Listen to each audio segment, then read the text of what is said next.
Terkadang dalam hidup kita mendapat peluang bertemu dengan seseorang yang akhirnya mengubah hidup kita. Ini persis apa yang terjadi padaku dan sungguh di luar dugaan. Kalian tahu, aku cukup kesepian saat itu. Aku Amelia. Oh ya, dan umurku 20 tahun. Aku hidup sendiri di sebuah rumah kecil di Portland. Itu adalah rumah ibuku, tapi sedihnya beliau meninggal karena kanker 2 tahun lalu. Aku takkan mengatakan bahwa hidupku mudah, karena memang tidak. Yang kuinginkan hanya untuk jadi seniman buku komik. Aku sangat mencintai seni, tapi satu-satunya cara wujudkan mimpi ini jadi nyata adalah dengan menghasilkan uang. Sejak lulus dari SMA, aku kerja jadi pelayan untuk memenuhi kebutuhan dan menabung cukup uang untuk masuk ke perguruan tinggi seni. Jujur, pekerjaan ini membantuku melalui masa sulit di hidupku. Hari, minggu, dan bulan setelah kepergian ibuku sangatlah menyakitkan. Dan restoran membuatku tetap sibuk, jadi aku hampir tak punya waktu untuk duduk meratap. Selain itu, aku tak tahu kalau pekerjaan pelayan ini akan mengubah hidupku selamanya. Semua berawal dari suatu insiden di restoran. Aku tak akan pernah lupa hari itu. Aku sedang membawa nampan makanan saat tak sengaja menumpahkan sedikit air ke sepatu seorang gadis cantik. Ya Tuhan, dia mengamuk. Dia mulai memakiku dan meski dengan panik aku langsung minta maaf. Dia tetap minta bicara dengan manajerku. Aku segera merunduk dan mencoba membersihkan air di sepatunya dengan lap dan saat itulah ku dengar suara. Hei, stop! Kamu pikir apa yang sedang kamu lakukan? Aku mendongak dan melihat cowok yang sedang bersamanya menatapku. Dia tampak jijik padaku lalu kemudian berkata pada cewek itu, "Sayang, ayo cabut sebelum pelayan ini makin merusak sepatumu dengan tangan kotornya. Ayo, kita ke mall, akan kubelikan sepasang sepatu baru." Jelas, dia adalah pacarnya dan segera saat dia menyebutkan sepatu baru, matanya berbinar kegirangan. Sebagaimana dia berkata, "Iya sayang, tapi aku juga mau tas baru, bisa nggak kamu?" Dan cowoknya hanya tertawa dan berkata, "Apa saja yang kamu mau, Tuan Putri?" Kemudian mereka beranjak dan menyeringai padaku sembari berjalan pergi. Aku tak percaya betapa kasarnya mereka, khususnya cowok itu. Aku merasa sangat marah. Kuharap bisa langsung menampar wajah sombongnya itu, tapi tentu saja tak kulakukan. Tak mungkin aku ambil resiko kehilangan pekerjaanku. Tapi aku tahu kalau aku sampai melihat wajahnya lagi, pasti akan kumarahi. Dan ya, percaya atau tidak, memang aku bertemu lagi dengannya. Dunia ini bekerja dengan cara yang misterius, dan kurasa kami ditakdirkan untuk bertemu lagi. Beberapa minggu setelahnya, suatu malam aku sedang arah pulang dan melewati taman untuk memberi makan kucing liar seperti biasa. Saat aku bermain-main dengan mereka, kulihat ada pria menuju ke arahku. Tiba-tiba dia memegang lenganku dan menarikku ke arahnya. Aku mulai berteriak padanya dan berusaha mendorongnya, tapi dia terlalu kuat. Kemudian entah dari mana seseorang berkata, "Ada apa? Aku ini berusaha untuk tidur. Jangan berisik." Seorang pria gelandangan buruk rupa dan mabuk berjalan ke arahku dan untuk beberapa saat aku sangat takut. Tapi kemudian kusadari dia sedang membantuku. Dia mulai memaki laki-laki yang memegangku, mengatakan, "Hei kamu tuli atau apa? Lepaskan dia dan diamlah." Bajingan itu tersulut emosinya dan momen berikutnya dia memukul pria gelandangan itu di wajahnya, lalu mereka pun berkelahi. Aku panik dan tak tahu harus bagaimana. Ku keluarkan ponsel dari kantungku dan memutar rekaman sirine polisi. Aku tinggal sendirian, jadi aku tahu semua trik ini. Yah, itu berhasil. Bajingan yang memegangku tadi langsung loncat berdiri dan lari kencang keluar taman. Pria gelandangan yang membantuku masih terbaring di tanah, jadi ku bantu dia bangun. Dia memar-memar dan bahkan ada beberapa cakaran di wajahnya. Saat aku mendekatinya, aku sadar dia tampak tak asing. Ya Tuhan, bukankah dia cowok kasar yang di restoran itu? Apa yang dia lakukan berpenampilan sangat kotor seperti gelandangan? Matanya tertutup, jadi ku tepuk-tepuk wajahnya dan berkata, "Hei, bangun. Sedang apa kau di luar sini?" Dia membuka matanya dan berkata, "Apa aku kenal kamu?" Dia menatapku sebentar lalu mengamati seragamku dan berkata, "Oh, si pelayan kecil. Coba tebak, sekarang aku lebih miskin darimu." Kemudian dia pingsan. Aku sangat jengkel bertemu dengannya lagi. Aku hampir meninggalkannya terbaring di sana, tapi kemudian aku ingat dia sudah menyelamatkanku dan aku tak tega meninggalkan dia di sana terluka. Jadi ya, pada akhirnya aku putuskan membawanya kembali ke tempatku untuk mengambil kotak P3K ku. Ku bersihkan luka goresnya lalu membiarkannya tertidur di sofaku. Esok paginya dia amat terkejut saat bangun. Kuceritakan padanya yang terjadi dan bahwa dia telah menyelamatkan hidupku, jadi aku menyelamatkannya. Kemudian ku bilang dia sebaiknya pulang sekarang, tapi dia hanya menatapku dan saat itulah dia menceritakan kisahnya. Dia memang gelandangan. Orang tuanya mendepaknya keluar karena mengetahui kalau dia bukan anak kandung mereka. Apa-apaan ini? Kok ada orang tua yang bisa lakukan hal itu? Bukan dia yang menipu mereka, tapi itu akibat tertukar saat lahir, jadi bukannya dia juga korban. Aku kasihan padanya, tapi tetap saja itu bukan urusanku. Aku harus berangkat kerja, jadi ku minta dia pergi, tapi dia memohon agar ku izinkan tinggal. Aku hanya melihatnya keheranan dan berkata, gimana kalau kau pergi ke tempat pacarmu yang kaya saja? Aku harus pergi sekarang. Tapi dia tak bergeming, dia berkata, oh, aku belum menyebut si cewek matre itu. Dia hanya peduli padaku saat aku ini adalah anak tunggal miliarder. Sekarang saat aku tak punya apa-apa, tak sepeser pun dia putuskan aku. Wah, mengejutkan. Tapi ya, bukannya aku tak tahu kalau kepribadiannya memang buruk sedari awal. Jadi ku katakan, nah, kalau teman-temanmu gimana? Apa tak bisa kau temui mereka? Tapi dia bilang tidak, ini mulai membuatku pusing. Jadi ku katakan, kamu tak bisa tinggal di sini. Aku bahkan tak tahu apapun tentangmu.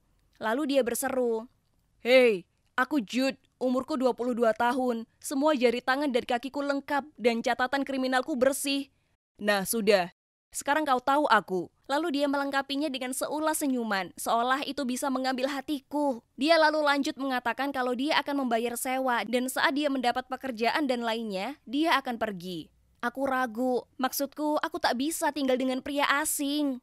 Tapi kemudian kupikirkan tentang uang tambahan yang kudapat jika membantu dengan bayar sewa. Aku benar-benar bisa gunakan uang itu untuk bayar biaya kuliah. Dan bisa lihat aku kurang yakin, jadi dia berkata, "Ayolah, kumohon. Maksudku, aku kan menyelamatkanmu semalam." "Tapi hanya ada satu kamar tidur," kataku. "Tak masalah, aku akan tidur di sini." Dia menunjuk sofa. Kupikirkan sejenak kemudian menganggukkan kepalaku dan setuju. "Dan hanya untuk 1 bulan, oke?" Kemudian kusuruh dia mandi dan ganti baju karena dia sangat jorok dan kotor. Tapi kemudian dia bilang padaku dia tak punya apapun untuk ganti baju. "Aku kan diusir, ingat?" Dan dia bahkan sempat-sempatnya minta uang padaku untuk beli baju baru. Mustahil.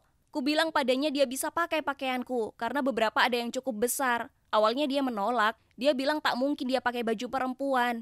Jadi ku katakan dia bisa pakai itu atau tetap pakai pakaian kotornya dan tinggalkan rumahku. Hah, tentu saja dia tak punya pilihan lain, dan melihatnya memakai celana motif bunga sungguh menggelikan. Tapi beberapa hari kemudian dia masih belum dapat pekerjaan.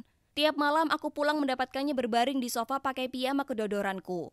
Dia sangat berantakan dan malas, dan setelah 1 minggu aku tak tahan lagi. Kuomeli dia. "Kau harus cari kerja, kalau tidak bagaimana kau akan bayar uang sewa padaku? Dan paling tidak kamu bisa bersih-bersih di sini. Aku ini bukan pembantumu." Dia bilang dia sudah cari pekerjaan kantoran, tapi itu sulit karena dia tak punya pengetahuan dan pengalaman. Ini menggangguku, jadi kusarankan dia melamar posisi kurir. Dia melihatku ngeri dan berkata, "Kau pikir aku ini siapa?" "Oh, halo, kamu ini cowok gelandangan yang tak punya apapun. Apalagi maumu," pikirku. Kemudian kukatakan dia bisa kerja denganku di restoran. Tapi dia menolak, mengatakan kalau teman-temannya selalu pergi ke sana dan akan menertawakannya. Aku tak bisa berkata apa-apa. Kukatakan, "Terserah kamu, tapi setelah 1 bulan, kau pergi dari sini." Beberapa jam kemudian dia mengetuk pintu kamarku dan mengatakan dia akan ambil pekerjaan di restoran itu, tapi dia butuh pakaian. Akhirnya aku lega cowok ini sudah sadar. "Itu bagus. Kau bisa mulai besok, akan kuhubungi manajernya. Dan aku tahu tempat yang cocok di mana kau bisa dapatkan semua pakaian keren gratis. Ayo." Awalnya dia sangat bersemangat, tapi saat dia sadar aku membawanya ke lembaga donasi pakaian, wajahnya berubah. Dia terlihat jijik dan berkata, "Tak mau." Aku menyeringai dan berkata, "Terserah kamu, kau bisa ambil sesuatu untuk dipakai dari tempat ini atau kau bisa pakai pakaianku. Aku punya gaun motif bunga yang akan sangat menonjolkan warna matamu." Dia terlihat cemberut sambil melewati rak pakaian bekas dengan enggan. Sangat lucu. Tapi semuanya baru akan dimulai. Kalian tak akan percaya yang terjadi selanjutnya. Tetap nantikan bagian kedua untuk melihat bagaimana keadaan aku dan Jude. Hai lagi, Amelia di sini. Di bagian pertama ceritaku, aku mengalami pertemuan buruk dengan cowok kasar di restoran tempatku bekerja. Kuharap tak harus bertemu orang yang mengerikan seperti itu lagi. Tapi hidup tak berjalan seperti itu ya kan? Dan ironisnya aku bertemu dia sebulan kemudian dan dia menyelamatkan hidupku. Lalu akhirnya aku balas budi dengan mengizinkannya tinggal denganku karena dia gelandangan. Dan setelah berhari-hari, aku muak dengan berbagai alasannya yang tak bisa dapatkan pekerjaan. Jadi ku bilang padanya dia bisa kerja di restoran denganku. Ku kenalkan dia pada manajerku dan karena dia terlihat cukup pandai, dia langsung dapatkan pekerjaan itu. Tapi semuanya tak berjalan mulus. Maksudku, ada apa dengan kemalasan dan kecerobohannya? Dia adalah bencana berjalan. Dia pecahkan banyak sekali piring di beberapa shift pertamanya. Dia beruntung sekali jika masih dapat bayaran. Dan tak cuma itu, dia memarahi anak yang menjatuhkan es krim ke lantai yang baru saja dia bersihkan. Jelas, anak itu menangis yang mana membuat Jude makin marah. Kalian bisa bayangkan bagaimana manajer kami harus minta maaf baik pada anak itu dan ibunya. Dan setelahnya dia marah sekali pada Jude dan mengancam memecatnya. Semua di minggu pertamanya. Sementara keadaan di rumah pun tak lebih baik. Dia tak lakukan apa-apa, tempatnya sangat berantakan. Dan pernah sekali dia kusuruh cuci baju sementara aku keluar belanja barang kebutuhan. Ya, aku pulang ke rumah mendapati ruang cuci dipenuhi gelembung. Dan di sanalah dia, berdiri di tengah kekacauan itu, dengan bingung menekan semua tombol yang ada untuk mematikannya. Pada dasarnya dia tuangkan seluruh isi botol deterjen ke dalamnya. Aku tak percaya ini. Dia sungguh tak berguna dan terus saja merusakkan barang-barang. Aku harus simpan daftar itu semua, jadi saat dia terima gajinya, dia bisa membayarku kembali. Dia itu mimpi buruk, dan walau dia malas dan berantakan, itu tak menghentikannya menghabiskan waktu berjam-jam menata rambutnya. Aku tak bercanda pada kalian, aku sudah pernah melihatnya menata rambutnya selama 1,5 jam, dan sumpah dia masih terlihat sama. Belum lagi, pernah aku tak sengaja lewat melihatnya bernyanyi di kamar mandi sambil terus mengusap rambutnya. Dia hanya pakai handuk kecil dan kami berdua terkejut, kami berteriak dan aku keluar dari sana merasa malu. Berkali-kali aku sudah hampir mendepaknya. Dia membuatku gila. Jujur suatu malam aku kerja lembur, jadi ku minta dia menyiapkan makan malam. Hanya pasta sederhana. Maksudku sesulit apa sih, iya kan? Nah, bagi Jude itu misi yang mustahil. Dia gosongkan pastanya. Digosongkan. Bagaimana bisa ada orang menggosongkan pasta? Mangkuk-mangkuk dan panci berserakan di mana-mana. Saat aku berteriak padanya, dia hanya tertawa dan menyuapiku sajian mie goreng dan berkata, "Oh, ayolah Amelia, aku adalah chef. Ini adalah seni. Sekarang silahkan nikmati hidangan khas milikku. Pasta arang berasap." Bisa saja ku bunuh anak ini. Tapi untungnya leluconnya menyelamatkan dia kali ini. Jadi sebaiknya aku putuskan untuk mengajarinya masak dan untungnya ternyata dia cukup pandai masak dan dia menikmatinya. Suatu malam aku pulang dan dia membuatkanku kari hijau Thailand. Tak disangka itu tampak bagus, tapi tetap saja aku grogi mencobanya. Tapi ya Tuhan, rasanya enak. Dengan bangga dia bilang padaku bagaimana chef di restoran sudah memberinya resep sejak lama beserta tips memasaknya. Hebat! Dan meskipun dapurnya benar-benar kacau, itu merupakan sebuah awal. Jadi, kuputuskan dia boleh memasak sejak itu, dan aku yang akan cuci piring. Tak lama 1 bulannya sudah habis, ku bilang padanya sudah waktunya untuk pindah. Tapi dia memohon padaku untuk membiarkannya tinggal lebih lama. Karena dia hampir tak menerima gaji dari restoran karena berhutang banyak akibat semua piring yang rusak. Aku ingin menolaknya. Tapi jika harus jujur dengan diri sendiri, hidup seorang sendiri rasanya cukup sepi dan meski dia itu benar-benar tolol, aku cukup senang ditemani olehnya. Ditambah, dia itu chef handal.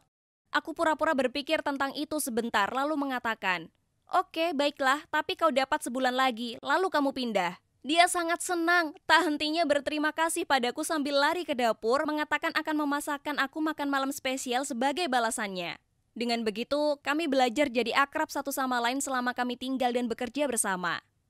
Dan ya, waktu berlalu cepat dan segera sebulan sudah terlewati dan tak satu pun dari kami bahkan membahasnya. Jadi dia terus saja tinggal. Kemudian suatu hari saat aku dan Jude bekerja, sekelompok cewek-cewek angkuh masuk.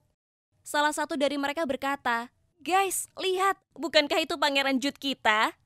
Kenapa dia kerja di sini seperti pecundang?" Lalu mereka semua tertawa.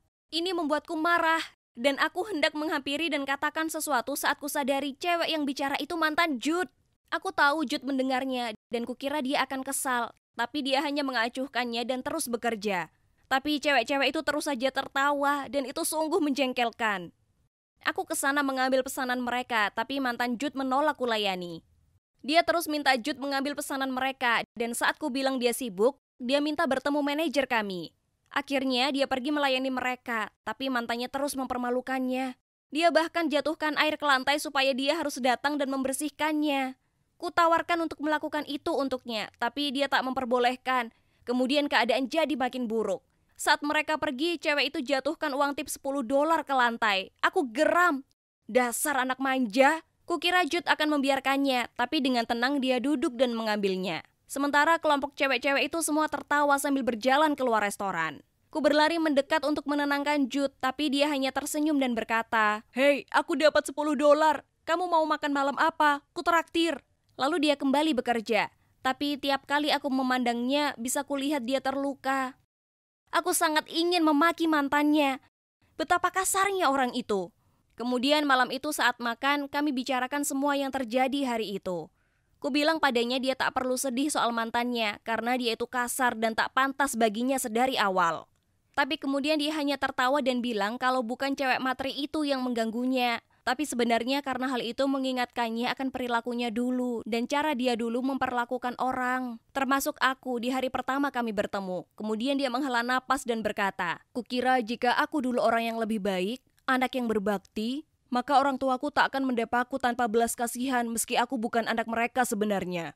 Tiba-tiba aku merasa iba padanya, tapi aku tak tahu harus berkata apa untuk membuatnya lebih baik. Tapi sejujurnya, mengingat seperti apa dia dulu saat kami bertemu dibandingkan sekarang, dia sungguh seperti orang yang berbeda. Dia sudah bekerja dengan baik di tempat kerja, dan semua kolega kami menyayanginya. Suatu hari seorang anak menjatuhkan es krimnya dan aku menatap kaget, menunggu Jude marah. Tapi dia malah mendekati anak itu dan menanyakan apa dia baik-baik saja, dan jika dia mau es krim lagi. Aku tak percaya ini. Dia bersikap sangat manis padanya. Aku tak bisa berhenti tersenyum padanya. Dia benar-benar sudah berubah. Dan meski sulit bagiku mengakuinya, dia itu cowok yang sangat tampan. Jadi wajar dia dapat banyak perhatian. Nyatanya banyak cewek yang datang ke restoran kami hanya untuk dilayani olehnya. Mereka bahkan terang-terangan menggodanya dan jelas dia menikmatinya. Aku hanya memutar mata berharap tak melihat itu. Ada cewek yang datang ke restoran hampir tiap hari. Dia sangat cantik dan jelas berusaha dapatkan perhatiannya. Kulihat di pergantian shift, Jude balik menggodanya. Betapa menjengkelkan. Kurasa dia belum begitu berubah kalau begitu.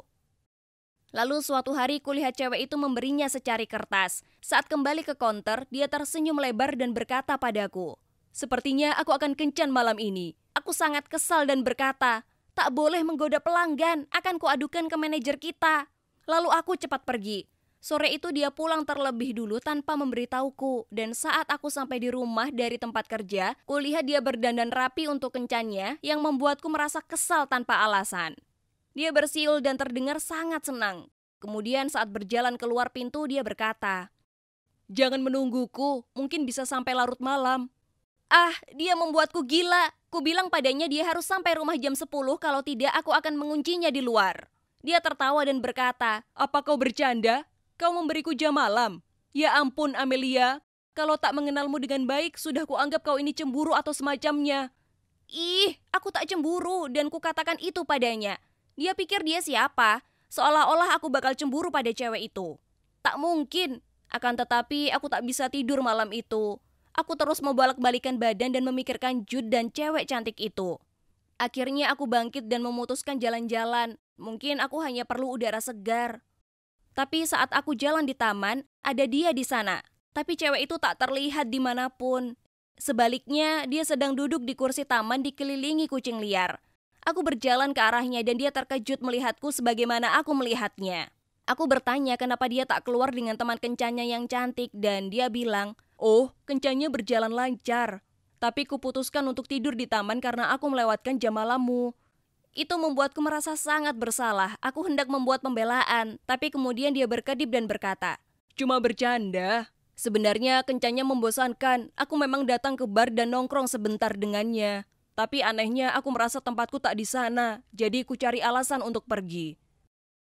Tapi aku tak mau pulang terlalu awal. Jaga-jaga kau akan tertawa di hadapanku. Jadi disinilah aku. Aku tak tahu, kurasa aku sudah lelah berkencan dan semacamnya. Tunggu, apa aku salah dengar? Playboy kita memilih untuk bermain dengan kucing liar dibanding dengan cewek cantik di bar mahal.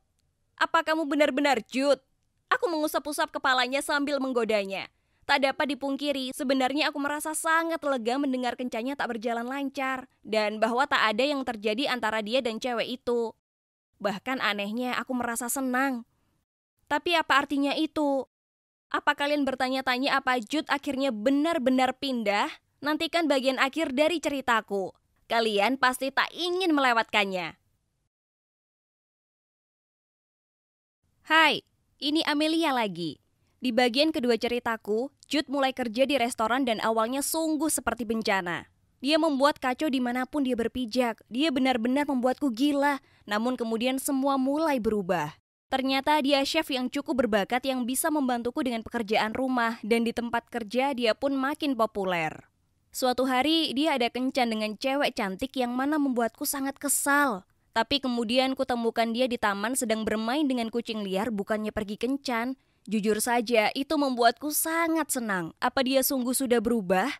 Untuk mengetahuinya, mari kita simak yang terjadi berikutnya. Di restoran ada pelayan baru bernama Oliver yang umurnya setahun di bawahku.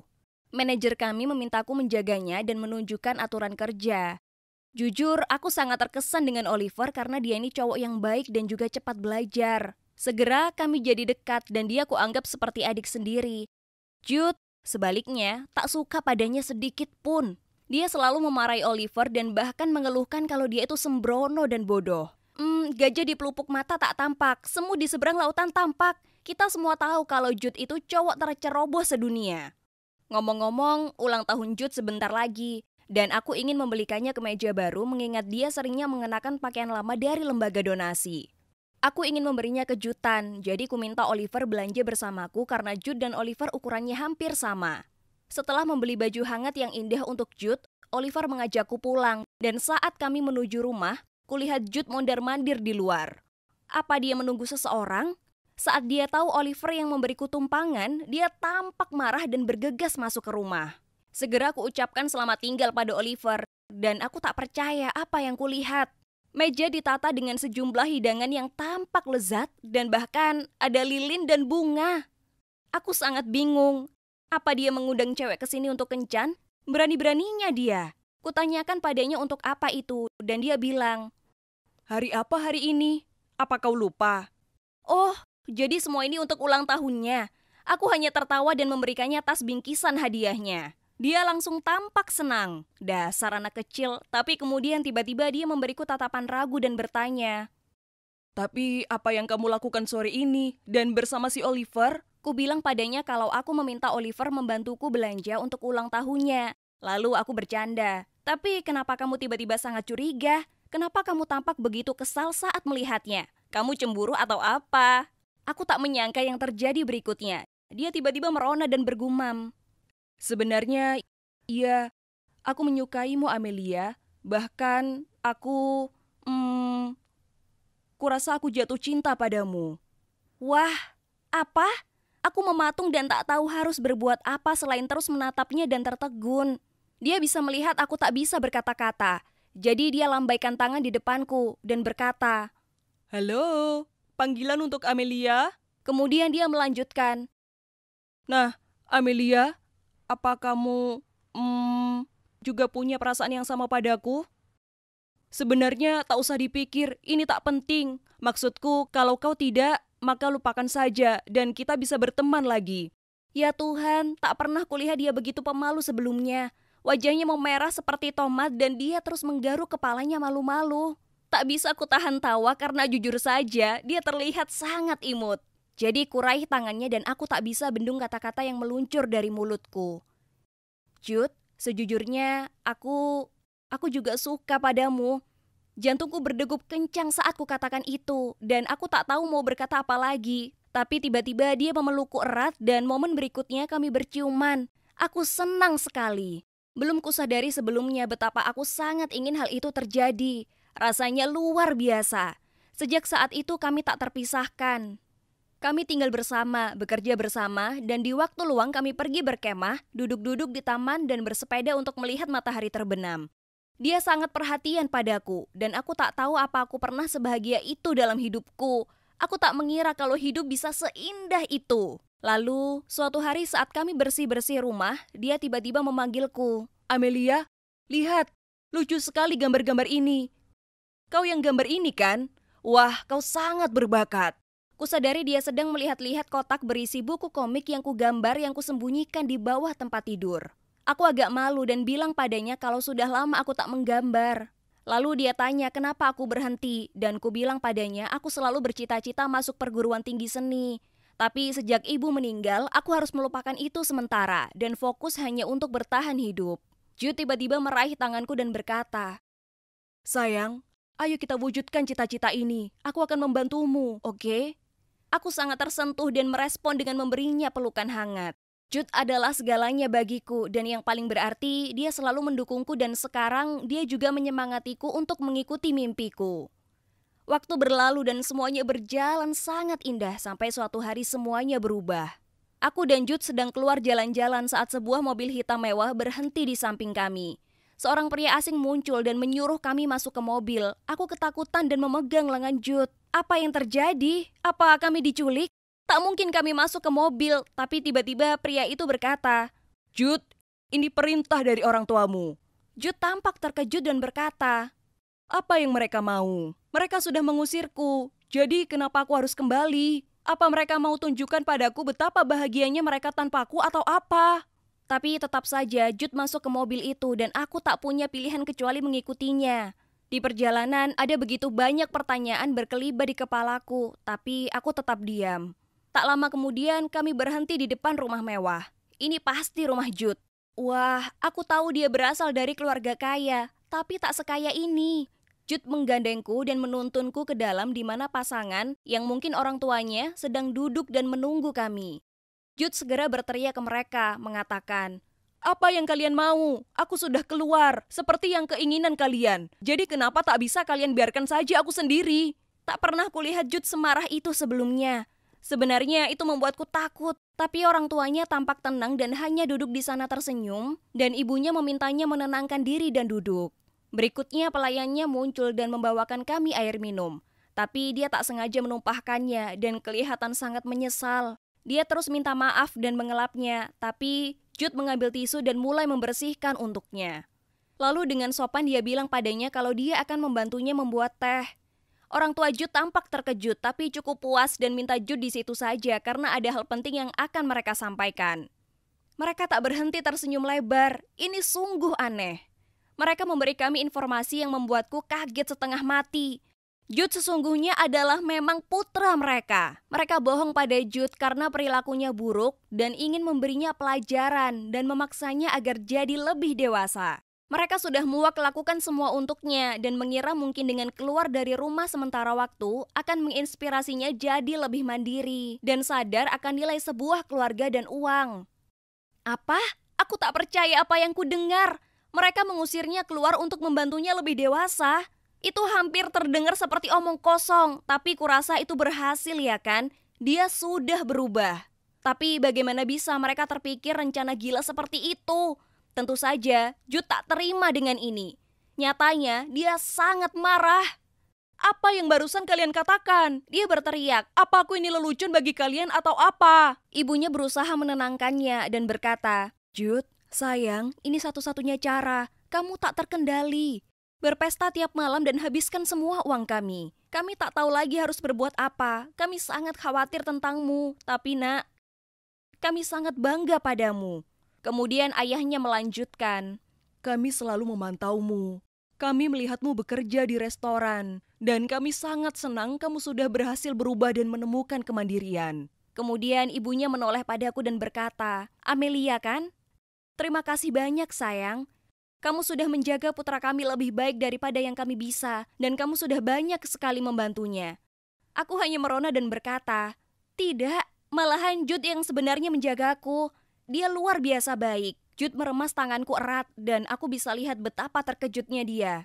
Selama 6 bulan terakhir, dia berada dalam keadaan yang sangat sulit. Mulai dari ditinggalkan oleh orang tuanya hingga mengetahui kalau mereka bohong padanya untuk memberinya pelajaran. Aku tak percaya apa yang telah mereka lakukan, tapi jujur saja, aku sangat berterima kasih. Jika tidak, aku tak mungkin bertemu dengannya dan dia mungkin masih berada di luar sana, mengencani cewek matre dan menghabiskan hidupnya dengan berpesta.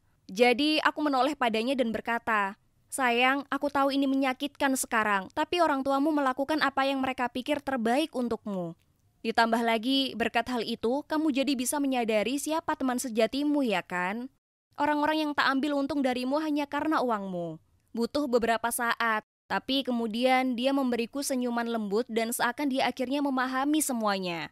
Dia menatap kedua orang tuanya dan berkata, "Kalian sungguh keterlaluan, tapi jika kalian tak lakukan hal sekonyol ini, mungkin aku tak pernah bertemu Amelia. Dia yang telah menjadikanku seperti sekarang ini. Tanpanya dan tanpa kalian, aku tak mungkin berubah. Ya ampun, aku merindukan kalian berdua. Ibu, ayah, terima kasih." Di saat itu, mereka semua menangis dan mulai berpelukan. Dan aku hanya berdiri di sana, air mataku ikut membasahi pipi. Menyaksikan mereka bersatu kembali seperti itu begitu menyentuh dan itu membuatku merindukan ibuku sendiri. Setelah itu kami pergi dan saat kami jalan pulang dalam hening, Jude tiba-tiba berhenti dan menghadap ke arahku. "Amelia, terima kasih. Terima kasih karena tak pernah menyerah padaku dan karena menjagaku. Dan kini giliranku. Aku ingin kamu masuk perguruan tinggi seni dan wujudkan impianmu jadi kenyataan. Jangan khawatir soal uang atau lainnya. Cukup buatlah ibumu dan aku menjadi bangga." Aku tak bisa berkata-kata. Aku mulai menangis lagi dan memberinya pelukan terhangat sepanjang hidupku. Dan coba tebak, kami sudah pindah ke tempat tinggal baru di pusat kota dan aku akan mulai kuliah seni minggu depan. Jude bekerja di perusahaan ayahnya dan aku punya firasat kami akan segera bertunangan. Jangan bilang-bilang Jude, aku menemukan kotak cincin yang dia sembunyikan di lemarinya loh. Tapi pastinya aku akan mengatakan ya dan kami bisa menikah setelah aku lulus. Ini merupakan perjalanan yang luar biasa, tapi aku tak ingin ini terjadi dengan cara lain. Aku sangat bersemangat menantikan apa yang akan datang. Doakan aku beruntung. Aturan, aturan, aturan. Para ibu pastinya senang sekali membuat aturan, ya kan? Ngomong-ngomong, aku Nicole dan tahukah kalian, orang tuaku bercerai saat aku berumur 8 tahun. Jadi sejak saat itu aku cuma tinggal bersama ibuku. Ibu memberiku banyak peraturan yang membosankan, tapi aku benci mematuhinya. Umurku sudah 18 tahun dan aku harusnya lebih banyak bersenang-senang kan? Bagiku peraturan dibuat untuk dilanggar dan percayalah, aku sering melanggarnya. Tapi ternyata semua ini yang menyebabkan seluruh hidupku berubah. Suatu hari aku ada ulangan matematika yang penting, tapi aku benci matematika. Jadi aku bolos sekolah dan pergi ke bioskop bersama teman-temanku. Maksudku, halo, film Avengers terakhir baru saja keluar. Tidak mungkin aku melewatkannya dan mendapatkan spoiler. Mungkin ibu akan memberiku hukuman berat selama beberapa minggu, tapi itu bukan masalah besar kan? Aku sampai di rumah dan melihat ibuku sudah menungguku. Dia memelototiku dan berkata, "Nicole, aku mendapatkan panggilan telepon yang menarik dari sekolah. Ternyata kamu belum masuk sekolah seharian ini. Jadi, dari mana saja kamu?" Oh tidak, tertangkap basah. Aku cuma mengangkat bahu dan menjawab, "Pergi keluar." Ini pasti karena teman-temanmu kan? Mereka memberikan pengaruh buruk. Aku berjalan menuju kamarku. "Nicole, kembali ke sini dan jelaskan semuanya." Teriaknya di belakangku, tapi aku mengabaikannya. Kemudian dia berteriak, "Aku tidak tahan lagi dengan sikap kekanak-kanakanmu. Kamu akan tinggal bersama ayahmu." Apa? Dia mengusirku. Wow, aku tidak menyangka dia akan melakukan itu. Terserahlah, aku sudah muak karena dimarahi terus-menerus. Pasti ayah akan jauh lebih pengertian. Aku jarang bertemu ayah. Faktanya, terakhir kali adalah, kurasa saat itu adalah ulang tahunku yang ke-16. Dia adalah orang yang sibuk karena dia adalah kepala sekolah di sekolah para cowok sombong ini. Dan ibu tidak bercanda. Dia menelponnya dan malam itu dia muncul dan memasukkan barang-barangku ke bagasi mobilnya. Rasanya sangat canggung, aku tidak tahu harus berkata apa padanya. Kemudian, sekitar 1 jam setelah perjalanan yang sangat membosankan itu, dia berkata, "Aku sudah menyelesaikan semua prosedur penerimaan sekolah untukmu, jadi kamu bisa mulai belajar di sekolahku besok." Apa? Ini kan sekolah khusus untuk para cowok dan aku cewek. Lagi pula, aku tidak mungkin belajar di sekolah tempat ayahku menjadi kepala sekolahnya. Karena panik, aku bertanya, "Tapi ayah, bukankah ini sekolah khusus cowok?" Dia berkata, "Dulu memang begitu, tapi akhir-akhir ini kami mengizinkan beberapa siswi masuk ke sana." Aku tidak mau sekolah di sana. Kamu kepala sekolahnya, itu pasti akan sangat memalukan. Tidak mungkin, aku mau masuk ke sekolah lain atau apalah. Dia menatapku dengan tajam dan berkata, "Ibu memberitahuku semua tentang perilakumu di sekolah lamamu dan itu tidak bisa diterima. Jadi, kamu akan belajar di sekolahku agar aku bisa mengawasimu. Ini bukan masalah yang bisa diperdebatkan." Ya Tuhan, aku tidak percaya. Dia jauh lebih tegas daripada ibu. Jadi dengan enggan aku bergumam, "Baik, tapi kamu harus berjanji untuk tidak memberitahu siapapun kalau aku putrimu." Dia mengangguk dan berkata, "Oke, jika itu yang kamu mau." Sekolah itu seperti sesuatu yang keluar dari salah satu film aneh itu. Kamu tahu, di mana karakternya mengira mereka sudah aman, tapi kemudian mulai menghilang satu persatu. Sebagai permulaan, tempat itu terletak di atas bukit, bermil-mil jauhnya dari tempat lain. Di dalam, sekolah sangat maskulin, warnanya coklat dan abu-abu dan aku tidak melihat satu gambar pun di seluruh bangunan. Satu-satunya hal yang bersifat perempuan di seluruh tempat itu adalah toilet cewek. Kami harus berbagi semuanya dengan teman-teman. Ini sangat tidak nyaman. Seragamnya sama untuk cowok dan cewek, kemeja kebesaran dan celana longgar serta sepatu datar yang kotor ini. Sial. Selama olahraga, para cewek dipaksa melakukan latihan yang sama seperti para cowok. Bench press, push up, dan bermain sepak bola bukanlah ide yang menyenangkan bagiku. Dan bahkan tidak ada regu pemandu sorak. Lalu ada peraturan ekstra bodoh untuk para cewek, seperti hanya boleh memakai seragam selama di sekolah, tidak boleh memakai rok, gaun, bahkan celana jeans pun tidak boleh. Kancingkan semua kancing bajumu, ikat rambutmu menjadi sanggul jelek ini. Jangan main mata dengan para cowok. Yap, serius ada aturan seperti itu. Apa kalian bisa mempercayai tempat ini? Aku tidak tahu apakah ini SMA atau penjara. Aku pikir ini buruk, tetapi aku segera menyadari bahwa sekolah ini mempunyai masalah besar. Mungkin karena sekolah ini awalnya khusus cowok, tapi kawan, tempat ini tidak menghargai para cewek sama sekali. Suatu ketika di kelas sejarah, guru bertanya kepada kami tahun berapa Abraham Lincoln menjadi presiden. Mudah, tapi bahkan sebelum aku sempat mengangkat tangan, dia melanjutkan, "Pertanyaan ini sepertinya terlalu sulit untuk seorang perempuan, jadi apakah ada anak laki-laki yang tahu jawabannya?" Apa? Bagaimana dia bisa mengatakan itu? Ada apa dengan sikap chauvinis laki-lakinya? Hal ini membuat suasana hatiku buruk. Jadi saat makan malam, aku memutuskan untuk mengeluh kepada ayah tentang hal itu. Dia perlu tahu betapa konyolnya sekolahnya. Jadi aku katakan padanya betapa aku membenci peraturan bodohnya dan betapa seksisnya para guru. Dia memelototiku dan memberitahuku bahwa tidak ada cukup banyak cewek di sekolah yang memerlukan seragam terpisah. Apalagi jika para cewek berdandan hanya akan menimbulkan gangguan bagi cowok. Sedangkan untuk guru sejarah itu hanya karena para cowok seringkali memiliki pengetahuan yang lebih luas dibandingkan cewek dalam hal ini. Jadi mungkin dia hanya tidak ingin mempermalukan cewek jika mereka tidak bisa memberikan jawaban yang benar. Hah? Argumen macam apa ini? Ini sudah bukan zaman dulu. Ya ampun, masa-masa itu sudah berakhir berdekade-dekade lalu. Oke, baiklah, aku akan membuktikan kepada seluruh sekolah dan semua guru bahwa tidak hanya cowok saja yang ada di sini. Keesokan harinya aku mengumpulkan semua cewek di kelasku. Sebenarnya mereka hanya berdua, Angela dan Carly, dan kami bertemu di satu tempat yang girly, toilet cewek. Lalu aku memberitahu mereka, "Hai guys, selamat datang di klub kita, The Doll. Aku rasa sudah saatnya kita memperjuangkan hak dan kehadiran kita di sekolah ini. Karena perempuan juga penting kan?" Pada awalnya mereka berdua tampak khawatir. Aku mengerti, mereka tidak ingin mendapat masalah. Namun aku segera berhasil meyakinkan mereka bahwa semuanya akan baik-baik saja, bahkan menyenangkan. Jadi mereka ikut dan setuju. Pertama, sudah waktunya melakukan sesuatu terhadap seragam jelek ini. Kami mengikat baju kami untuk memperlihatkan pinggang kami, dan aku membantu yang lain merias wajah kami dengan halus, sehingga kulit kami tampak bercahaya secara alami. Lalu kami semua memasangkan aksesoris rambut berkilauan dan ikat rambut warna-warni di rambut kami untuk memeriahkan penampilan kami. Carly melihat ke cermin dan berkata, "Oke, mungkin seragam kita tidak terlalu jelek." Dan kami semua tertawa terbahak-bahak.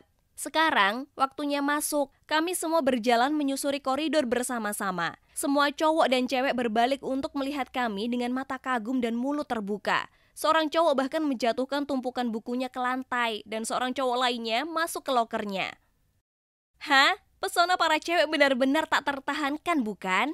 Segera kami menjadi grup populer di sekitar sekolah. Para cowok juga ingin ngobrol dengan kami dan cewek dari kelas lain juga bergabung dengan kelompok kami dan aku menunjukkan kepada mereka cara menata seragam mereka. Itu bagus ya kan?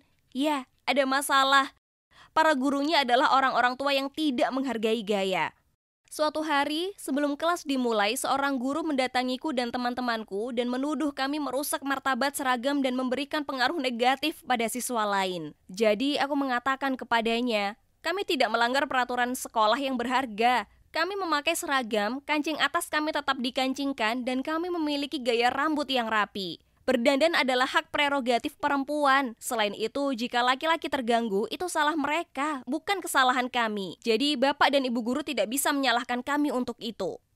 Setelah itu, aku seperti menjadi duri di mata semua guru.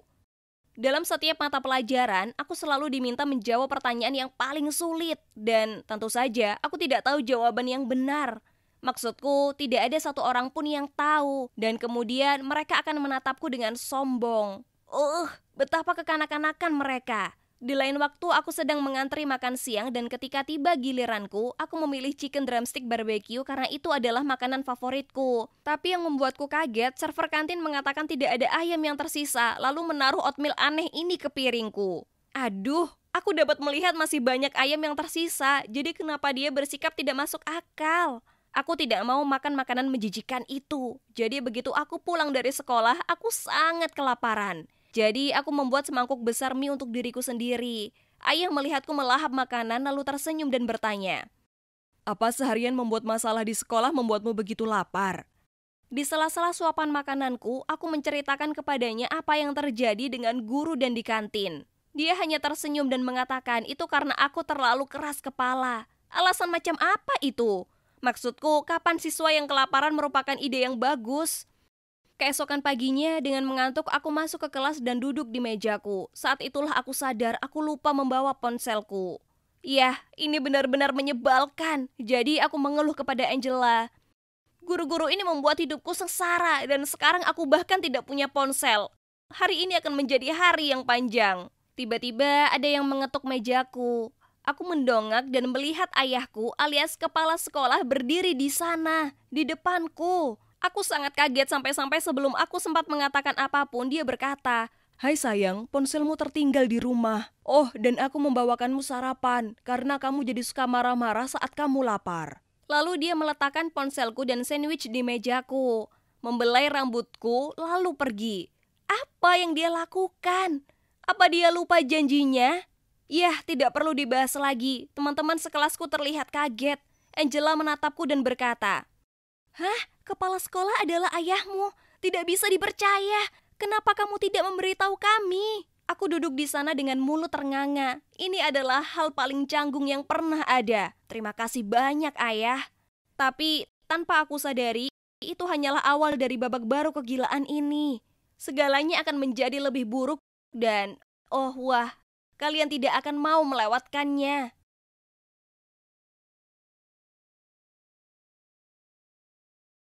Hey, Nicole kembali lagi di sini. Jadi, ibuku tidak tahan lagi dengan sifat pembangkangku. Jadi dia mengantarku untuk tinggal bersama ayah. Masalahnya adalah dia adalah kepala sekolah di sebuah sekolah angkuh yang hampir tidak memiliki siswa cewek dan dia memaksaku untuk bersekolah di sana. Sekolah perlu mengikuti perkembangan zaman dan menjadi lebih inklusif terhadap perempuan. Jadi aku memulai klub khusus cewek bernama The Doll agar kami diperhatikan. Semuanya berjalan dengan baik, tapi kemudian ayah membiarkan berita bahwa aku adalah putrinya. Saat istirahat pertama, semua orang di sekolah tahu siapa aku. Tak lama kemudian, anak-anak yang belum pernah berbicara denganku sebelumnya menawarkan bantuan untuk mengerjakan PR-ku, dan para guru kelihatan jadi gugup di sekitarku. Aku mengerti, tidak ada seorang pun yang ingin terlihat bertengkar dengan putri kepala sekolah. Bahkan ibu kantin pemarah itu juga berubah total. Sekarang dia bahkan memberiku 2 porsi ayam. Kedengarannya bagus ya kan? Tidak, malah itu agak menjengkelkan. Dan yang terpenting, teman-temanku mulai melakukan hal-hal gila di belakangku. Mereka menaruh ciuman lipstik di loker acak, menyelinap ke ruang fakultas dan mengadakan pesta teh boneka, dan kemudian mereka melakukan lelucon terbesar. Iya, mereka benar-benar pergi ke ruang olahraga dan menggantungkan karangan bunga celana dalam, bra, dan tampon di samping spanduk besar bertuliskan, "Selamat datang di dunia wanita." Wow, bahkan kupikir mereka sudah keterlaluan dengan yang satu ini. Ayahku sangat marah karena hal itu. Aku takut mereka akan dikeluarkan. Hampir tidak ada cewek di sekolah ini tanpa kehilangan satu-satunya teman sekelas cewek. Namun mereka berakhir hanya dengan skor selama seminggu dan terpaksa tinggal di sekolah sepulang sekolah dan membersihkan ruang olahraga. Phew.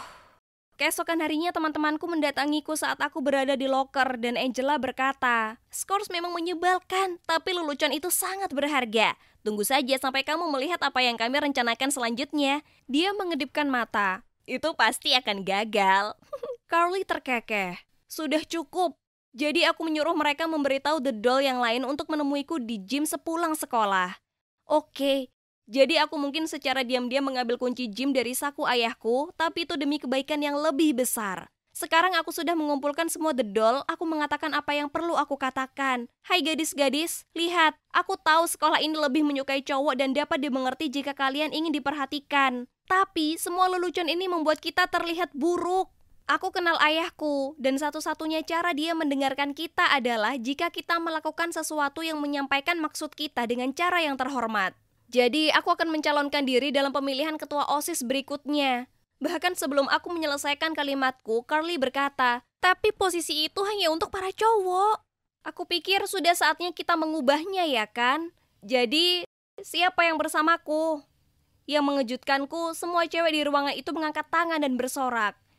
Setelah itu, aku meluncurkan kampanyeku. 2 kandidat dengan jumlah suara terbanyak akan lolos ke babak final. Pada awalnya, aku tidak mendapat banyak perhatian, tetapi kemudian hal ini tidak mengherankan karena aku adalah satu-satunya cewek yang berkompetisi. Pesaing lain menanggapinya dengan sangat serius. Seorang cowok membagikan kaos gratis yang bertuliskan namanya, dan anak lainnya menempelkan selebaran di loker semua orang yang mencantumkan 10 alasan kenapa dia adalah orang yang tepat untuk jabatan itu. Tidak mungkin, aku harus membuat rencana. Jadi aku menemukan strategi yang familiar namun sangat efektif, yang disebut perangkap kecantikan. Tidak ada satupun cowok yang bisa menghindarinya. Salah satu fokus utamaku adalah ingin menghidupkan kembali sekolah ini dan menjadikannya inklusif bagi semua. Jadi aku mengambil satu langkah lebih jauh dan aku serta timku berdandan seperti lebah lucu dan membagikan cupcake hitam dan kuning buatan sendiri. Lalu setiap kali ada cowok yang berbicara kepada kami mengedipkan mata kepada mereka, memberikan mereka permen, dan mengatakan kalau itu hanya untuk mereka karena merekalah yang paling lucu. Dan langkah itu berhasil, tentu saja. Aku lolos ke babak 2 besar dan aku harus melawan Brandon, cowok super pintar ini. Jadi sekarang yang perlu kulakukan hanyalah mengerjakan presentasiku yang akan kusampaikan di halaman sekolah. Betapa membosankannya itu. Jadi sebuah ide cemerlang terlintas di benakku. Kenapa kita tidak menggabungkan final dengan malam prom, di mana para siswa tidak hanya dapat memilih calon ketua OSIS, tapi juga berdandan dan bersosialisasi. Aku memberitahu timku tentang ide luar biasaku, tapi yang mengejutkanku, mereka kelihatan ragu-ragu. Para guru tidak akan pernah membiarkan hal itu terjadi. Mereka sangat anti pesta, itu menyakitkan, kata Carly. "Serahkan saja ini padaku." Aku menyeringai. Ayahku mungkin keras, tetapi dia bukan tandinganku. Jadi malam itu, setelah makan malam, aku menceritakan rencanaku kepadanya. Pada awalnya dia sangat kaget dan tidak setuju karena dia mengatakan bahwa kita tidak bisa menggabungkan final pemilihan ketua OSIS dengan pesta menyanyi dan menari, karena akan menghilangkan martabatnya. Ayahku terjebak di masa lalu. Jadi aku berkata, "Tapi ayah, ini akan menjadi kesempatan yang baik bagi semua siswa untuk berkumpul satu sama lain. Aku dan teman-temanku akan mendekorasi aula, mencari DJ, memilah makanan dan minuman, dan melakukan kebutuhan lainnya. Aku tahu kamu keberatan dan aku mengerti. Tapi pesta prom adalah acara penting bagi kami para remaja. Kami belajar banyak dari mereka, cara menari, cara merasa nyaman dengan diri sendiri, cara berbaur satu sama lain. Tolong, kami membutuhkan ini, dan aku berjanji tidak akan membiarkan siapapun meminum minuman keras." Faktanya, kita bahkan tidak minum alkohol sedikit pun. Dibutuhkan jauh lebih banyak permohonan dan bujukan, tetapi akhirnya dia menghela nafas lalu berkata, "Baiklah, kamu boleh mengadakan pesta prom, tapi jangan biarkan aku sampai menyesalinya." Aku menjerit kegirangan lalu bergegas mendekat dan memeluknya. Dia tampak kaget ketika memikirkannya ini adalah pertama kalinya aku memeluknya selama bertahun-tahun. Aku harus mengakui bahwa itu terasa menyenangkan. Aku langsung mengirim pesan kepada grup tersebut dengan kabar baik itu, dan mereka membalas dengan meme, hati cinta, dan emoji menari, dan pembicaraan segera beralih ke apa yang akan kami pakai. Lihat, berteman dengan putri kepala sekolah itu banyak manfaatnya, bukan? Aku tidak akan berbohong, mengorganisir pesta prom itu sulit, tetapi untungnya bagiku, aku memiliki teman-teman luar biasa yang selalu membantuku. Carly membereskan dekorasi dan mencari DJ, dan Angela bertanggung jawab atas tiket. Malam pesta prom akhirnya tiba, dan wow, semuanya berdandan dengan baik. Para anggota DOL memberikan pertunjukan tarian penyambutan, lalu Brandon dan aku naik ke panggung untuk memberikan presentasi kami. Brandon duluan, dan astaga, dia tuan serius tapi dia manis. Dia melanjutkan dengan program untuk meningkatkan nilai gizi makanan sekolah, mengatur lebih banyak perjalanan sekolah untuk klub catur, matematika, dan olahraga, lalu melakukan lebih banyak hal untuk membantu krisis iklim, seperti mengumpulkan uang, mendaur ulang, dan memproduksi energi surya untuk menurunkan jejak karbon di sekolah kami. Kedengarannya meyakinkan kan, tapi itu sedikit membosankan. Dia sungguh kutu buku, meskipun lucu. Dan aku harus berpura-pura hidungku gatal agar aku bisa menguap diam-diam. Aku mendengar suara tepuk tangan. Oh tidak, itu berarti giliranku dan aku belum siap. Pesta prom menyita waktuku dan apa yang harus kukatakan?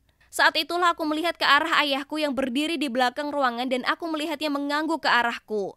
Jadi aku menjadi pusat perhatian dan memutuskan untuk membiarkan hatiku yang berbicara. Hai teman-teman, beberapa dari kalian mungkin mengenalku sebagai cewek pemberontak yang menimbulkan masalah ketika aku pertama kali tiba di sini. Sementara yang lain mungkin hanya mengenalku sebagai putri kepala sekolah. Kenyataannya adalah aku hanyalah murid biasa seperti kalian semua, seseorang yang memiliki keraguan besar untuk datang ke sini. Aku dapat mendengar beberapa orang berbisik di tengah kerumunan, namun aku tetap tenang dan melanjutkan. Aku tidak berpikir aku akan suka sekolah di sini, tapi ternyata aku salah. Aku mendapatkan beberapa teman yang luar biasa, dan aku telah benar-benar menyukai tempat ini. Namun, sikap kuno terhadap para siswi membuatku frustasi. Waktu telah berubah dan kita juga pantas berada di sini. Jadi sudah sepantasnya kita memiliki seragam kita sendiri, klub yang dirancang khusus untuk kita, dan mohon tidak ada lagi latihan bench press. Para cewek sama baiknya dengan para cowok, bahkan lebih baik lagi di beberapa hal. Misalnya, kami cewek-cewek hebat di The Doll membuat pesta ini sendirian. Bersama-sama, ayo kita jadikan kehidupan SMA kita lebih cemerlang dan inklusif bagi semua karena sekolah ini memiliki sesuatu yang istimewa. Dan aku ingin semua orang melihat bahwa dengan sedikit perhatian dan perubahan, sekolah ini bisa jadi sekolah yang benar-benar menarik. Wow, aku sudah melakukannya. Semua siswa bersorak dan bertepuk tangan. Bahkan Brandon menepuk pundakku dan berkata, "Bagus sekali, presentasimu sangat meyakinkan, kamu mendapat dukunganku." Lalu dia mengedipkan mata ke arahku. Ya Tuhan, apa maksudnya? Setelah itu aku bergabung dengan teman-temanku di lantai dansa dan menikmati tarian luar biasa yang kami selenggarakan. Akhirnya tiba saatnya hasil. Salah satu guru naik ke panggung dengan amplop berisi nama pemenang. Lalu dia membukanya dan berkata, "Dengan 2/3 suara, kalian telah memilih pemenangnya, dan itu adalah Nicole."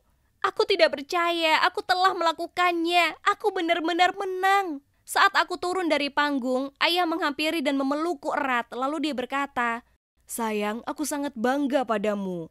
Selesai, sekarang aku adalah ketua OSIS dan seperti yang aku janjikan dalam presentasiku, aku menjadikan sekolah ini tempat yang inklusif untuk semua. Kini kami memiliki lebih banyak aktivitas untuk para cewek, termasuk klub pemandu sorak. Walaupun tentu saja para cowok juga bisa ikut. Kami bahkan punya seragam cewek, jadi aku tidak perlu memakai celana longgar yang jelek itu lagi. Sekarang semua orang jadi kelihatan lebih bahagia di sini, termasuk aku. Ibu mendengar perubahan sikapku dan mengajakku pulang. Tapi aku tidak bisa kembali. Aku seharusnya berada di sekolah ini bersama teman-teman baruku. Mungkin saja aku memang menyukai tempat ini. Siapa sangka, ini gila ya kan?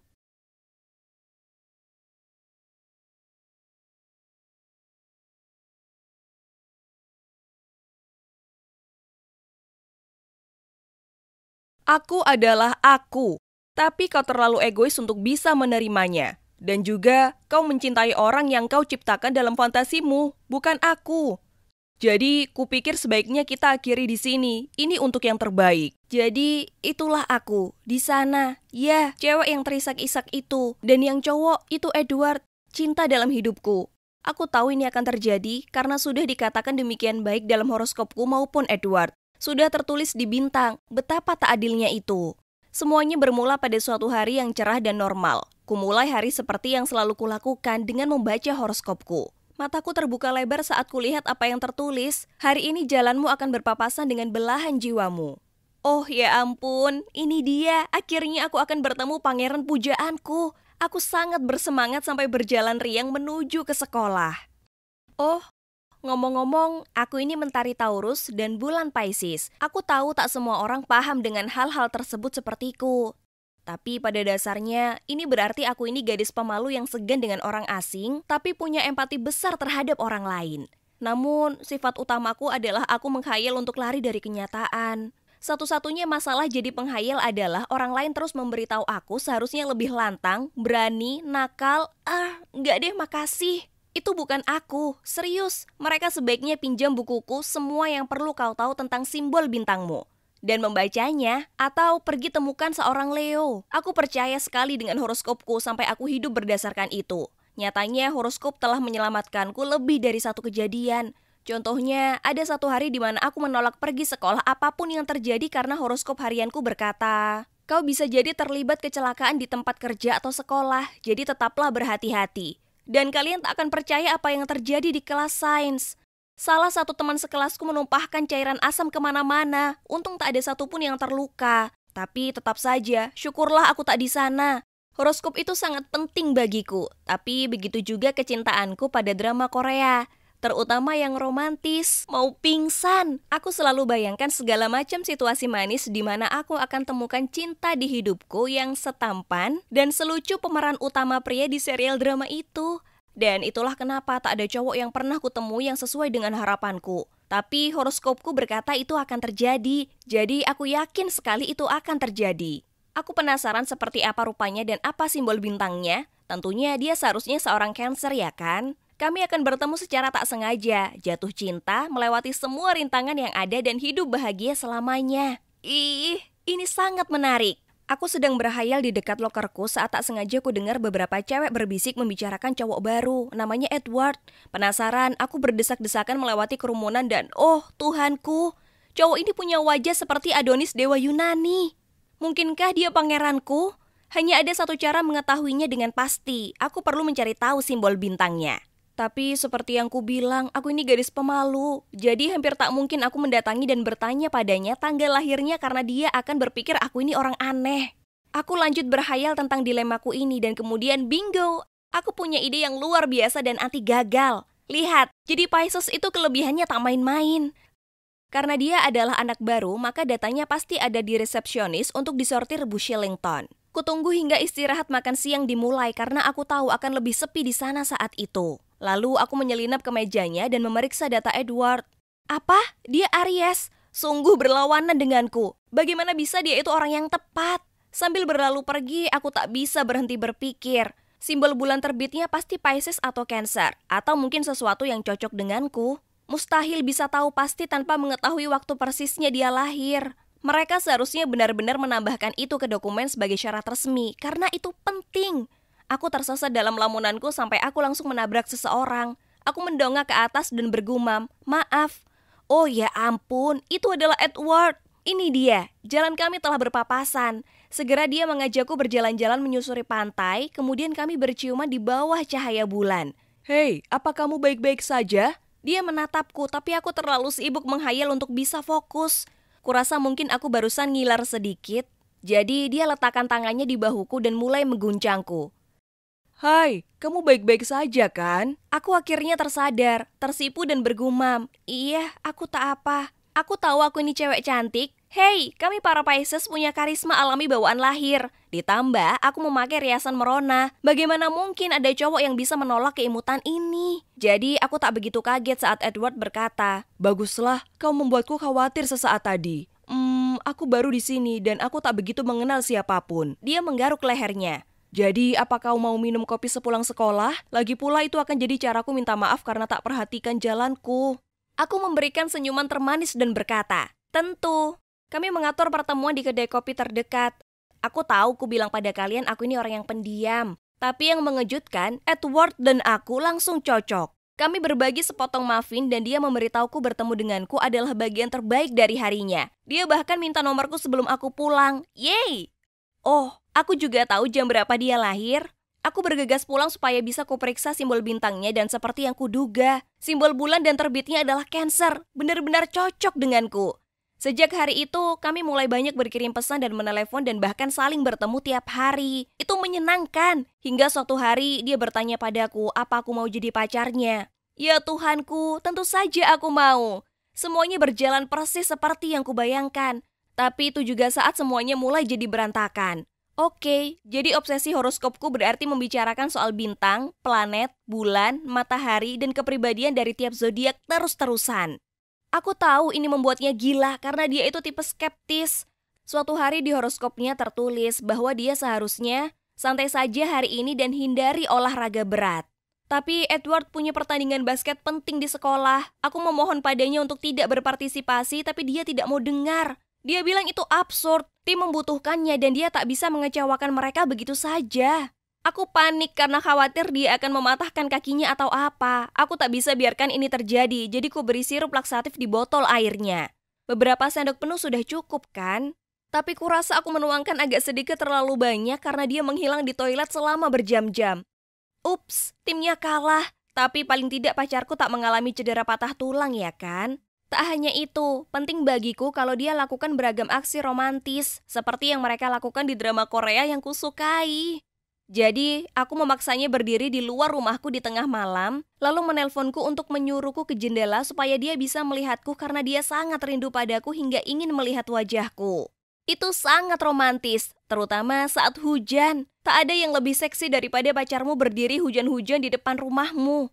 Meskipun kupikir itu hal yang sangat wajar, Edward tak berpikir demikian. Dia kira aku ini gila, dan dia berakhir demam setelahnya.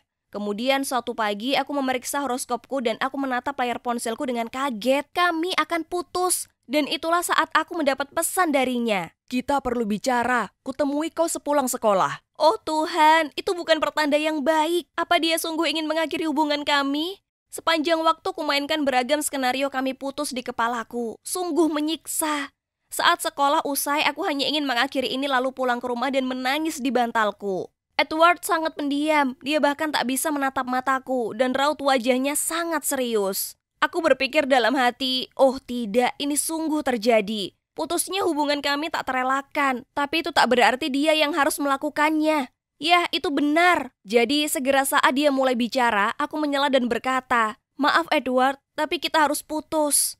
Edward terlihat bingung awalnya, dia mengira aku memainkan adegan romantis lagi. Tapi kemudian dia sadar aku tak sedang melakukannya. Dia bertanya kenapa dan aku menjawab, karena horoskop berkata demikian. Dengan marah dia membalas, Alice, aku hendak mengenalkanmu pada orang tuaku malam ini karena aku mencintaimu. Apa? Dia ingin aku menemui orang tuanya dan membawa hubungan kami ke jenjang yang lebih serius. Dengan tergagap, dengan cepat aku berusaha mengoreksi diriku, tapi dia tak mau dengar. Kau percaya sampah dari internet lebih dari pacarmu sendiri. Aku adalah aku. Tapi kau terlalu egois untuk bisa menerimanya. Dan juga kau mencintai orang yang kau ciptakan dalam fantasimu, bukan aku.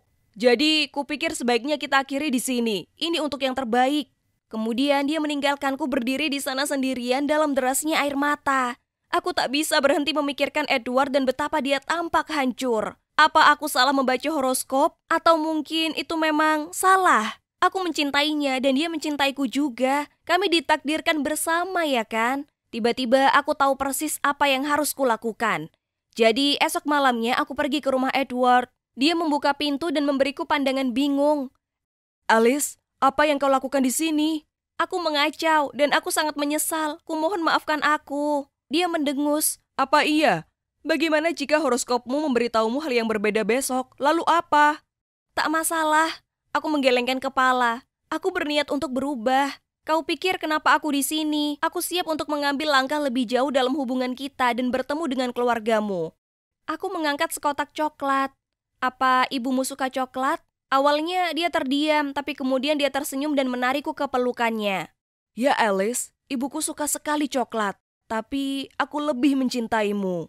Phew, jadi ku dapatkan kembali pacarku dan juga menemui keluarganya yang ternyata sangat baik. Aku berusaha tak menyebutkan horoskop terlalu banyak, tapi aku mungkin sudah bertanya pada ibunya apakah beliau seorang Libra. Ya, betul, aku tahu itu. Dan untuk saat ini aku masih membaca horoskopku, tapi aku tak lagi menelannya mentah-mentah. Aku sudah belajar kalau bintang memberitahu kemungkinan, bukan kenyataan. Pada akhirnya, semua yang terjadi padaku tergantung pada keputusanku dan tindakanku sendiri, bukan yang lain. Hei, horoskop yang menuntunku menemukan Edward, tapi itu juga yang hampir membuatku kehilangan dia selamanya.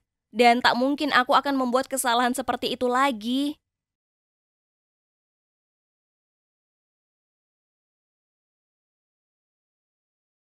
Aku membuka laci dan itu dia.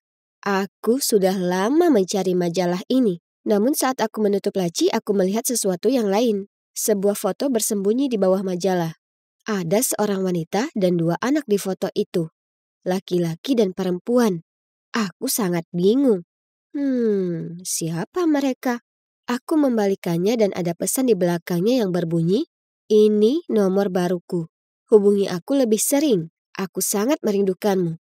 Tiba-tiba ibuku masuk dan aku hendak bertanya padanya tentang foto itu. Tapi dia marah dan mulai berteriak padaku agar keluar dari kamar. "Jangan pernah masuk ke kamar kami lagi. Apa kau mendengarku, Erin? Kami punya barang-barang pribadi di sini. Kamu tahu aturannya." Aku cuma mencari majalahnya," kataku, dan segera memasukkan foto itu ke dalam sebelum berlari keluar kamarnya. Sebenarnya, aku tahu aku tidak seharusnya masuk ke kamar orang tuaku, tapi aku sedang mengerjakan esai sekolah tentang keberlanjutan, dan aku pernah melihat artikel di majalah ibuku tentang hal itu beberapa hari lalu. Jadi aku mencari di seluruh rumah untuk mencoba dan menemukannya. Akhirnya aku tahu satu-satunya tempat yang mungkin ada adalah kamar mereka, jadi aku menyelinap masuk.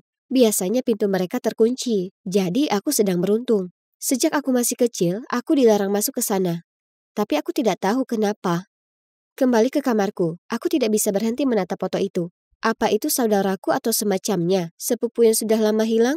Anak laki-laki di foto itu sangat mirip ayahku. Oh, tidak.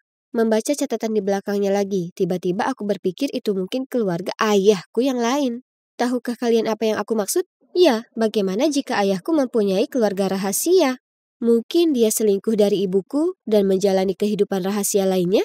Detektif yang ada di dalam diriku menjadi gila. Tidak ada jalan lain lagi. Aku harus menyelesaikan masalah ini dan mencari tahu kebenarannya.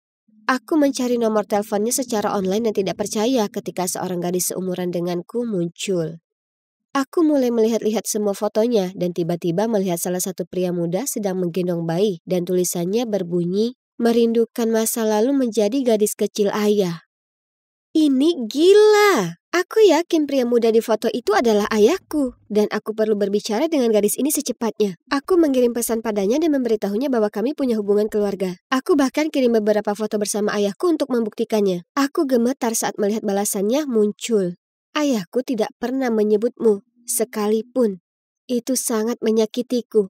Aku tidak percaya gadis ini sebenarnya adalah putri ayahku juga. Sekarang bagaimana aku harus menyampaikan berita ini kepada ibu? Dia akan panik. Aku tidak tahan membayangkan melihat orang ini menghancurkannya.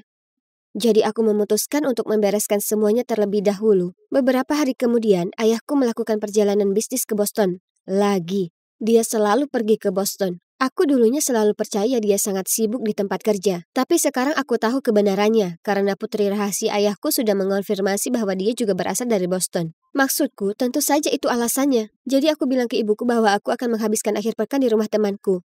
Dan saat ayahku pergi, aku naik taksi yang kutelepon dan meminta sopir untuk mengikutinya. Ketika kami sampai di Boston, aku melihat ayahku berhenti di luar rumah dan kemudian melihat sekeliling seolah-olah dia mengira dia akan tertangkap. Kemudian dia keluar dari mobilnya dan membunyikan bel pintu. Seorang wanita datang membuka pintu dan segera mereka mulai berciuman. Kemudian seorang gadis muda muncul dan ya, itulah persisnya orang-orang yang ada di foto itu. Aku sangat gemetar sehingga aku benar-benar menjatuhkan uang untuk membayar taksi. Rasanya seperti ayahku meninju keras dadaku. Aku sangat kesal. Dia punya keluarga lain yang aku dan ibu tidak tahu. Aku tidak tahan lagi. Ibu tidak pantas menerima ini. Aku berjalan menuju rumah dan begitu fokus pada apa yang ingin kukatakan kepada ayahku. Aku bahkan tidak menyadari ada sebuah van yang berhenti tepat di sebelahku. Tiba-tiba, segalanya menjadi gelap. Dan aku menyadari bahwa mataku telah ditutup. Sebuah tangan besar menutupi mulutku sehingga aku bahkan tidak bisa bergerak. Aku merasakan selotip ditempelkan di bibirku, menutupnya rapat-rapat. Lalu seseorang menarikku ke belakang dan mendorongku ke dalam mobil. Ya Tuhan, apakah aku diculik? Kenapa? Apakah ayahku pernah melihatku dan sekarang dia berusaha menutupi jejaknya? Ini seperti sesuatu yang keluar dari film. Mereka bahkan mengikatku. Setelah sekitar 1 miliar jam, kami akhirnya berhenti dan aku diseret keluar dari mobil menuju gedung yang dingin dan gelap. Seseorang melepas penutup mataku, tapi di dalam sangat gelap sehingga aku tidak bisa melihat apapun kecuali satu bola lampu di atas kepalaku. Selotip yang menutupi mulutku dilepas dan ikatanku dilepaskan. Aku ingin lari dari sana secepat mungkin, tapi aku ketakutan. 2 pria berpakaian hitam berdiri di ruangan itu dan salah satu dari mereka memelototiku dan berkata, Mereka pikir mereka bisa menyembunyikanmu selamanya? Ha, ha, ha. "Siapa kamu?" Aku berteriak. "Di mana aku? Jika kamu mau uang, teleponlah ayahku. Tolong, biarkan aku pergi." Kataku dengan suara paling gemetar yang pernah ada. Jangan khawatir, kami tidak akan menyakitimu dan kami bahkan tidak membutuhkan uang. Orang tuamu lah yang kami mau. Dalam 3 minggu, mereka akan keluar dari penjara dan mereka harus datang ke sini untuk menjemputmu kembali. Maka kami benar-benar dapat menghukum kalian semua karena mengetahui terlalu banyak rahasia tentang kami. Aku tidak tahu apa yang mereka bicarakan. Penjara? Orang tuaku tidak berada di penjara, kamu salah orang. Salah satu pria itu hanya tertawa dan berkata, Sudah 12 tahun, namun kamu masih belum mengetahuinya? lalu dia pergi sambil tertawa lepas. Apa? Apa yang mereka bicarakan? Semua ini tidak masuk akal. Ayahku seorang pengusaha dan ibuku seorang ibu rumah tangga. Ini semua adalah kesalahan besar. Pasti begitu. Mereka mengunciku di ruangan gelap itu. Aku mencoba berteriak dan menggedor pintu. Tidak ada yang mendengarku atau mereka mendengarnya. Mereka tidak peduli. Beberapa hari berikutnya adalah hari terburuk dalam hidupku. Aku tidak berpikir aku akan selamat. 2 kali sehari seseorang menyelipkan makanan ke bawah pintu, dan aku menghabiskan sebagian besar waktuku memikirkan cara untuk melarikan diri. Tidak ada jendela, tapi ada ventilasi udara kecil, dan jika aku bisa membukanya, kupikir aku mungkin bisa merangkak masuk dan keluar dari tempat yang menjijikkan dan kumuh ini. Beruntungnya aku, mereka memberiku garpu untuk makan dan perlahan-lahan aku menggunakannya untuk melonggarkan skru pada kisi-kisi ventilasi. Akhirnya pada malam ketiga, aku menunggu sampai semuanya sunyi senyap dan aku masuk ke dalam ventilasi. Aku merangkak masuk dan berhasil keluar. Aku berada di belakang gudang tua yang ditinggalkan. Dan saat aku berdiri untuk meregangkan kakiku, seseorang menutup mulutku dari belakang. Oh, tidak! Bagaimana bisa aku tertangkap begitu cepat? Tapi kemudian ku dengar suara. Shh, kamu baik-baik saja? Aku hampir berteriak. Hah, itu ibuku. Bagaimana kamu menemukanku? Tanyaku. Tapi dia hanya meraih tanganku dan berkata, ayo pergi dari sini. Aku akan menjelaskannya. Kami memanjat melalui celah kecil di pagar, dan kemudian aku melihat mobil hitam di pinggir jalan. Aku mulai panik lagi, tapi ibu bilang itu untuk kami berdua. Lalu saat kami masuk, dia berkata pada supirnya, aku mendapatkannya James, ayo pergi. Saat itulah aku akhirnya melihat ibuku dan menyadari apa yang dia pakai. Dia berpakaian serba hitam dan terlihat seperti mata-mata atau semacamnya. Ibu, apa yang terjadi? Ibuku menggigit bibirnya dan berkata tidak bisa menyembunyikannya lagi dariku. Apa yang dia katakan selanjutnya sungguh sulit dipercaya. Ternyata orang tuaku bukanlah orang tua kandungku. Ayah dan ibu kandungku pernah menjadi anggota gerombolan ini. Tapi 12 tahun yang lalu mereka diberi tugas yang mustahil dan mereka menolak melakukannya. Jadi bos mereka mengatakan dia akan menyakitiku sebagai hukuman mereka. Orang tuaku tidak punya pilihan selain menyerahkan diri dan meminta perlindungan polisi untukku. Sebagai imbalannya, mereka memberikan informasi rahasia kepada polisi tentang gerombolan tersebut. Wow, aku kaget. Jadi, kamu bukan ibuku? Orang tuaku berada di penjara? Aku merasa kepalaku berputar. Bagaimana hidupku bisa menjadi begitu gila? Ya, mereka di penjara. Saat itu, polisi menyerbu markas mereka, namun bosnya berhasil melarikan diri.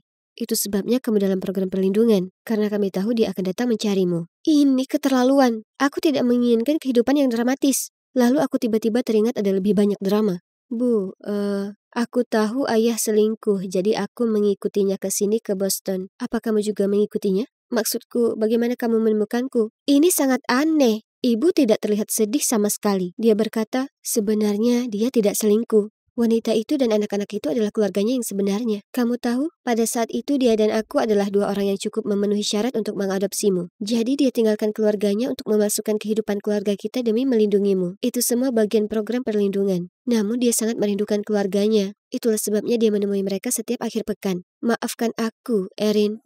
Kami tidak menyangka akan menjadi seperti ini. Saat kamu tidak pulang pada hari Minggu, aku menggunakan GPS yang kami pasang di ponselmu dan itulah caraku menemukanmu. Oke. Kepalaku semakin berputar. Bukan cuma mereka bukan orang tua kandungku, mereka bahkan bukan pasangan sungguhan. Ini benar-benar gila. Semua ini untuk melindungiku? Wow, dan ternyata hal itu berjalan cukup baik karena dengan melacakku, mereka menemukan tempat baru persembunyian bos. Dan sekarang polisi telah tiba dan dia akhirnya ditangkap. Sedangkan aku dan keluargaku, kami harus berpura-pura menjadi keluarga sungguhan untuk saat ini. Dan sebenarnya itu tidak terlalu sulit karena aku sangat mencintai mereka. Dan mereka telah mengorbankan 12 tahun terakhir hidup mereka untuk melindungiku. Aku akan selamanya berterima kasih kepada mereka. Dan orang tua kandungku akan segera keluar dari penjara. Dan kemudian aku bertemu kembali dengan mereka. Aku tidak ingat apapun tentang mereka, tapi mereka juga mengorbankan nyawa untuk melindungiku. Jadi mereka pasti luar biasa.